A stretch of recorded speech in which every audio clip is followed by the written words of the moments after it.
Social media can catapult a blogger to superstardom, but it takes way more than clever tweets. Sisters Huda and Mona Kattan know this well. Huda is one of the most famous people in the world of beauty and fashion, appearing on Time magazine's list of the most influential people on the internet. Her nearly 40 million Instagram followers, who go to Kattan for tips on the latest beauty trends and products, have helped her build a net worth of $610 million. Mona Kattan, Huda's sibling and business partner, used finance and PR savvy to turn Huda's talent into a massive moneymaker. They already have a line of beauty products. Now they're set to launch Huda Beauty Investments, which will mentor and fund entrepreneurs in the space. Plus, Huda will continue to star in a reality show for Facebook Watch. Huda and Mona are here to talk about how to build celebrity from the ground up and how to make money on it if you do.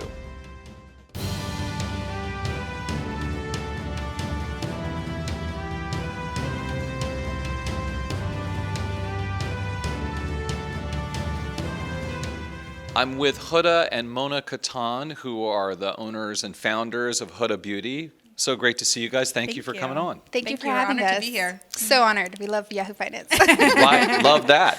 She's on it every morning. Right. Oh, really? I am, yes. That's fantastic. Yeah. So let me ask you, first of all, maybe one of the most famous thing about you guys is the number of Instagram followers. So Huda, I want to ask you about that. First of all, what is it like to have, nearly 40 million Insta followers? It's incredible. It's amazing because, you do have the ability to impact and to influence and get people to buy products, but it's also a lot of responsibility as well. So I think there is a little bit of pressure with that. But I do feel like I am supposed to be doing this, so I enjoy it. And so Mona, talk about your roles. And you have another sister in the business as well? Three sisters? Wow, does that work out? Sometimes. Yeah. We have our days. My role has continuously evolved in the company, and I think all of ours has. But from day one, it was Huda, our sister Alia, and myself working with the business. Huda's the founder, and we helped co-found the business. But I think, any startup, it's like you just have to wear whatever hat is necessary. So it's really evolved over time.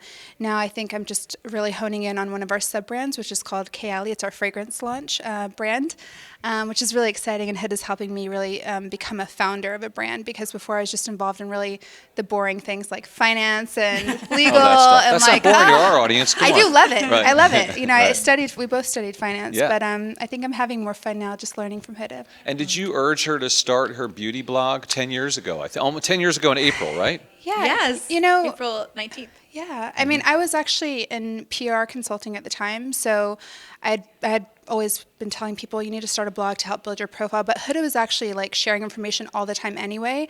She actually had a blog, but not really. So it was just make it formal, because she used to send email send-outs to all her close friends and tell them what products to buy just for fun, for no reason at all. I was People wanted a list. All my friends were like, put me on Huda's email list.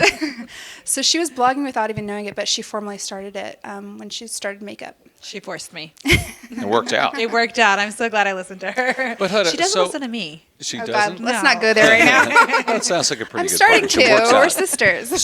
So a lot of people try to do what you do, want to do what you do. How come yours just clicked like this? I think a lot of people from the outside looking in assume it's easy. They think that I'm just in this office and I'm just, creating content and I'm, making product and I'm just having the time of my life. They don't realize how much goes into running a company, whether that is managing cash flows, which I think is one of the biggest problems when people are starting businesses, especially, being a young founder. I think that's one of the things that really stop you from moving forward. And I think that a lot of times too, they don't have the vision. They're not long, they're very short-sighted. I think they're not long-term focused. And I think that was one of the things that we've always been, is very long-term greedy. So I don't want to be, thinking about the business in the next 5 to 10 years. It's okay, when we die, what's going to exist? I really look up to Estee Lauder as a company. I think they're amazing. I love what they've done.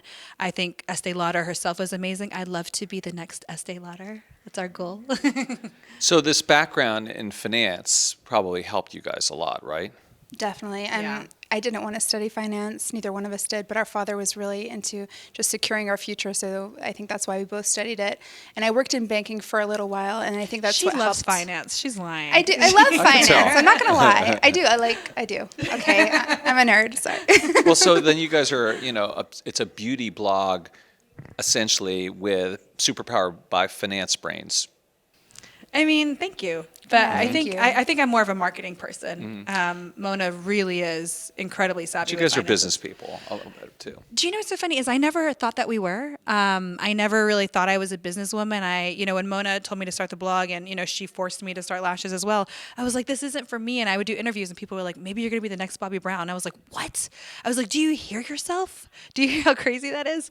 But ultimately, I feel like you don't really know what you're capable of until you get pushed into a corner and then you can blossom or ultimately, not. You can crack. So I think we were put in positions. We were fortunate enough to have each other and a really wonderful team around us to create, something that is incredible. Mm-hmm. And you mentioned your dad pushing you into finance, and your parents immigrated from Iraq to the United States, That's correct? right, And yeah. talk about growing up in America that way. I mean, that was rough, to be honest. We definitely, when my dad immigrated into the States, he came in on a scholarship, but he had 4 children, so we definitely, I think, faced a lot of issues, and there's obviously, this simple issues like, being on welfare. And I remember having a lot of memories of that, struggling with a lot of basic things that, now it's like, you look back at it and you're like, it's really incredible that everybody does have an opportunity if they work hard enough, if they have the right perception, because that was a big thing too. Not thinking you're capable, not thinking that you are worthy of a certain life is like the most fundamental thing that people need to change.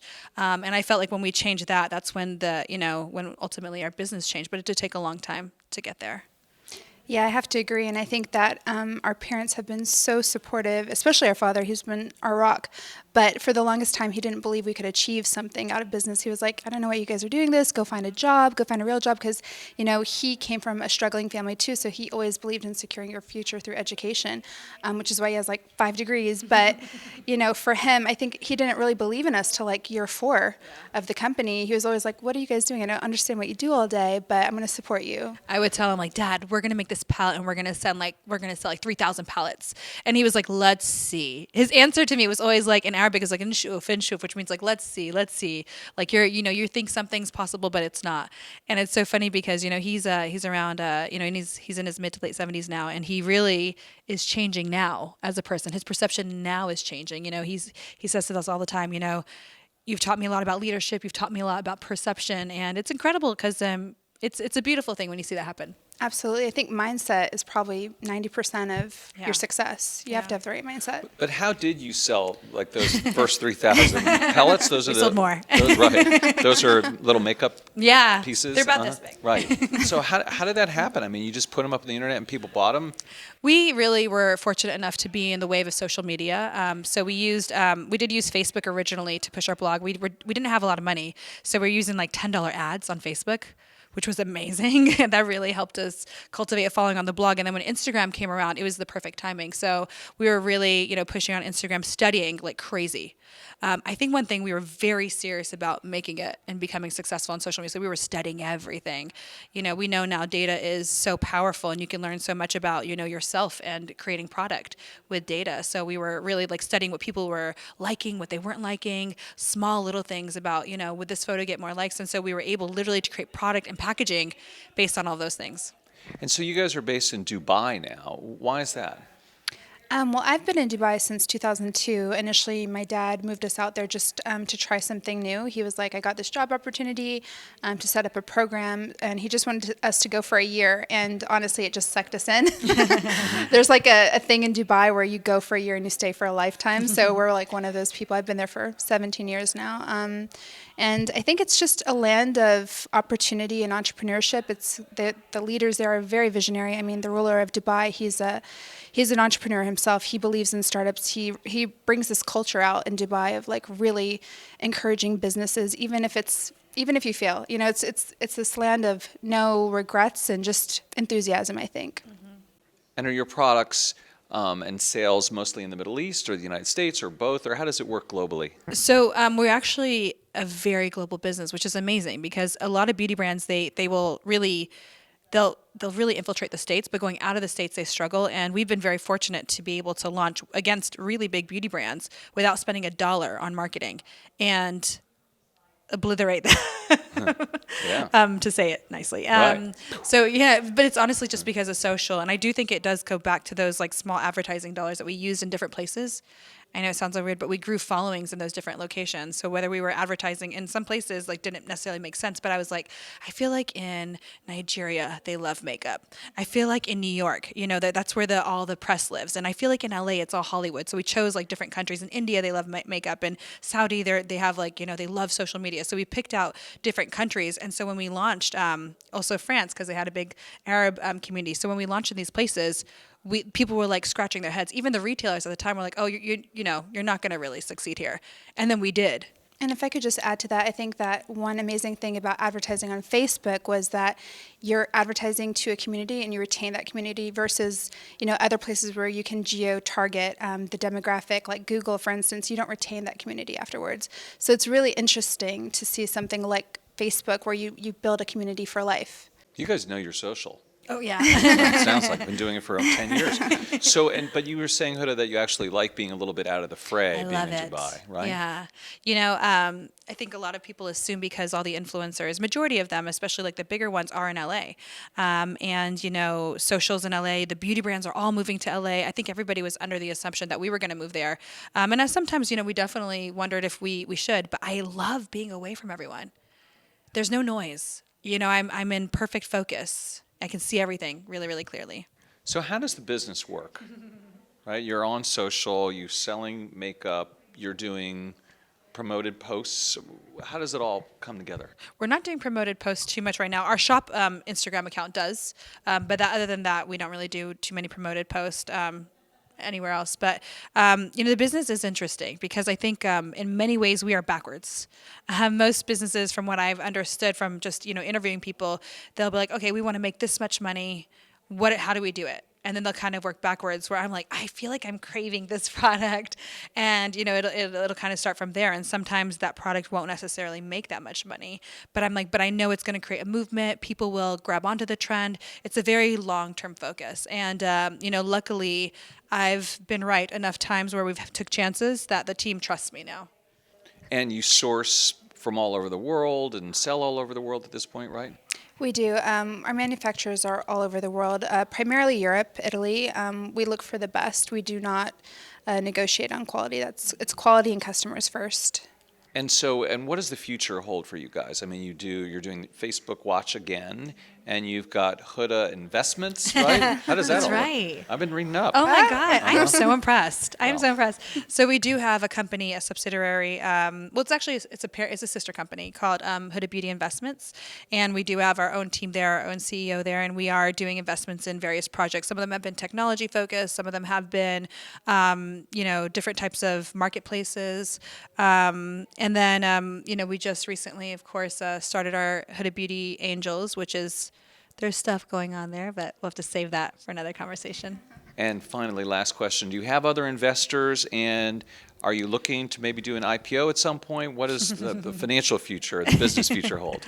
We have one investor, TSG Consumer Group, which they're just phenomenal partners. Honestly, they've been so strategic and really they're long-term greedy as well. Like they're not about 1 year or 2 years. They're thinking about the vision with us, and they've been great partners. But I don't think we're looking to raise any more capital anytime soon.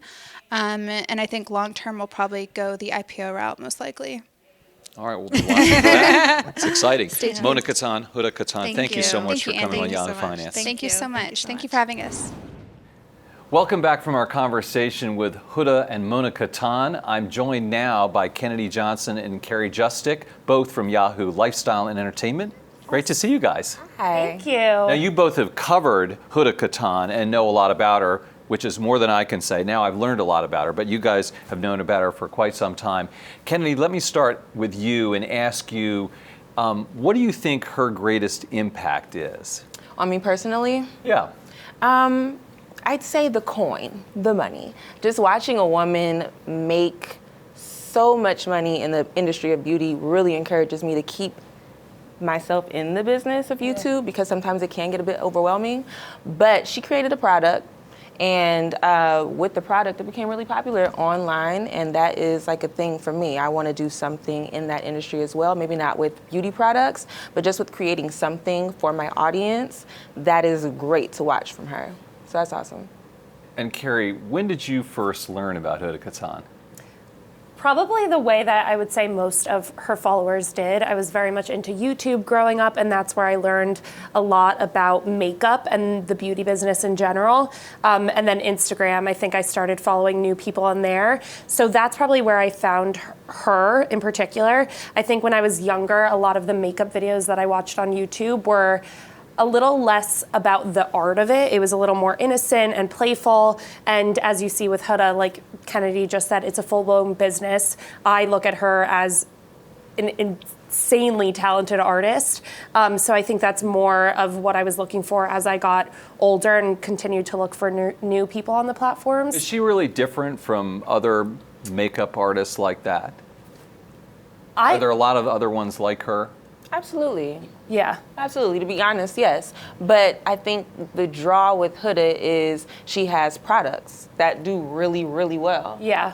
So she's created something that people actually want to buy and use, and they want to show people that they have it. It's a popular product, and it's something about putting the little palette up to your face with the eyes. She has a palette with the eyes on it. Palette. And it's a really popular thing. And when you make a video like that, it could go viral itself. So you kind of like associate yourself to the brands and like the popularity when you use her stuff. I was going to say, I also think she's kind of a mix between aspirational and attainable, and that's just the way that she uses her platform. Yeah. So obviously she is coming out with these incredible products. She lives an incredible life that not all of us obviously live, but at the same time, she's connecting with her audience to the point where you learn about her backstory, you learn about how she's gotten to where she is, and then she also takes the products that she's making and teaches you exactly how to use them. Mm-hmm. So in some way, you're like, okay, I can kind of do this, you know?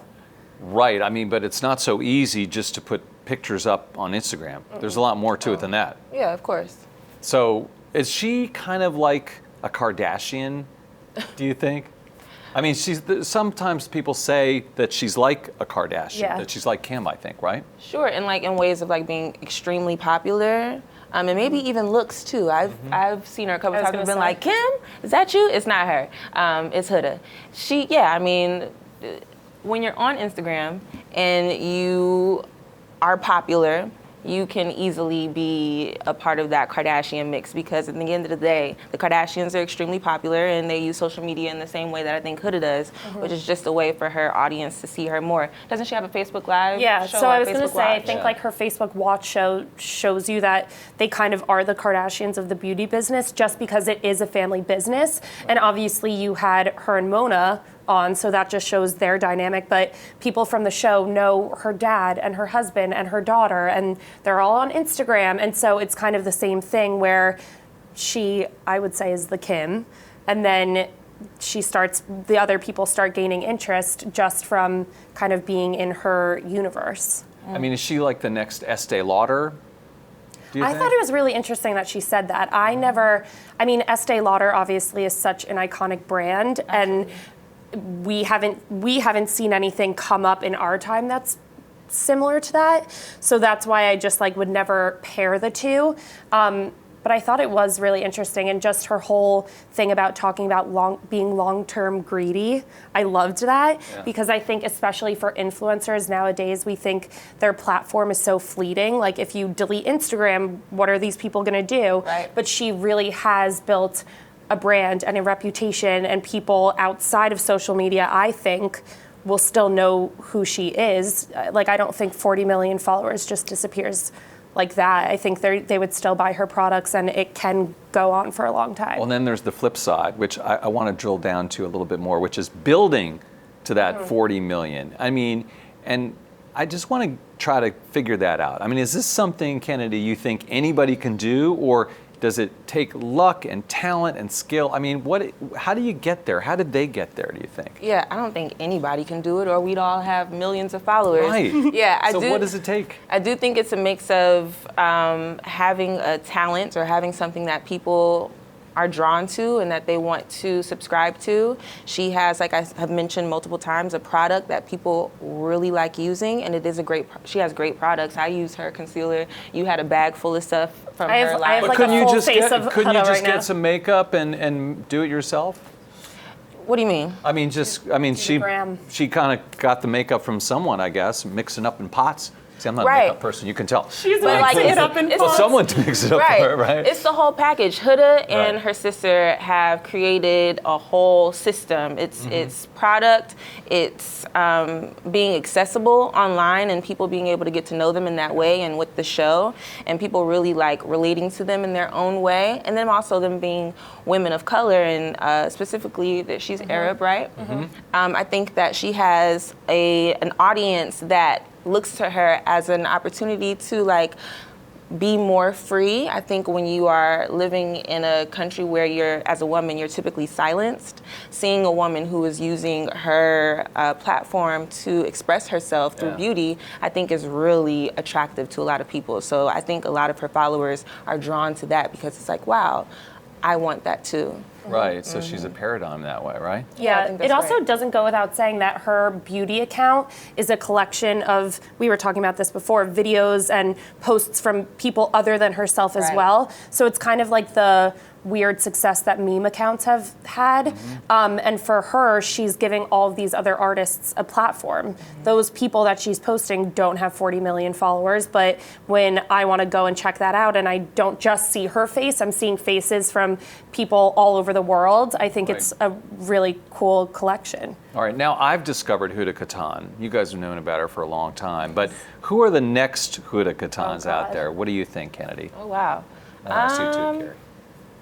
I mean, I don't know who the next Huda Kattan is. There are a lot of amazing beauty gurus out here who are doing their thing, specifically Jackie Aina, who is fantastic.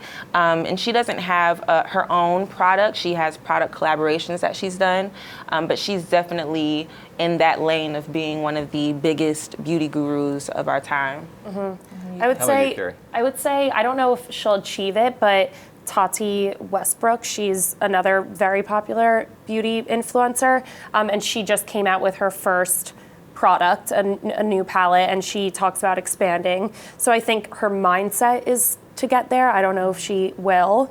And I think really in the beauty space, the only thing that's comparable, just the dynamic of social media and everything too, is Kylie Cosmetics, even though it's very different and there was an advantage there just from her being a Jenner, but I think the two can be compared. Right. Absolutely. I mean, it's sort of a whole new category, though, right? So it's a makeup artist, beautician, cosmetics person, and celebrity Right. in the same package, right? Yeah, for sure. Yeah. Huda is a celebrity.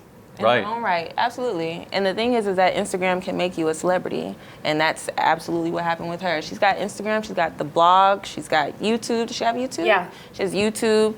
She's touching all the major markets, and you have to if you really want to have a following of that size. Yeah, for sure. Yeah.